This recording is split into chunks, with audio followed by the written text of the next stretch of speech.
In today's video, I'm going to teach you how to filter a Notion database. First, open your browser and head to notion.com. On the home page, look for the Login button and click it. On the sign-in screen, choose the Google option. When the account chooser appears, select your Google account to continue. After you're signed in, Notion will take you to your workspace. Next, navigate to the page that contains the database you want to work with. This could be a table, board, list, or any other database view in Notion. Open that page so the database is front and center. Let's start by adding a simple filter. In your database toolbar, find the filter control. Depending on your view, it may appear as a button labeled filter or an option inside a menu. Click it to open the filter panel.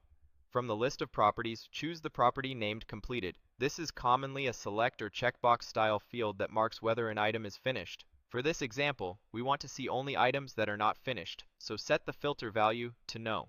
As soon as you do, Notion refreshes the view so you see only the entries where completed equals no. This is a quick way to focus on pending or unfinished tasks. Now let's refine the results even more by adding another filter.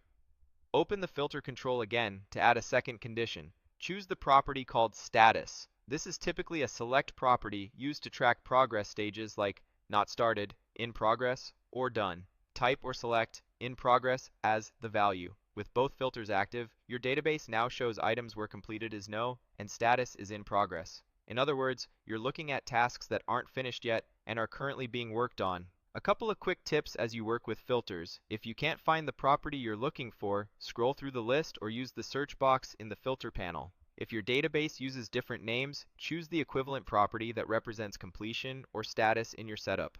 Filters are applied to the current view only, so you can create different views, like one for in progress and another for completed, each with its own filters.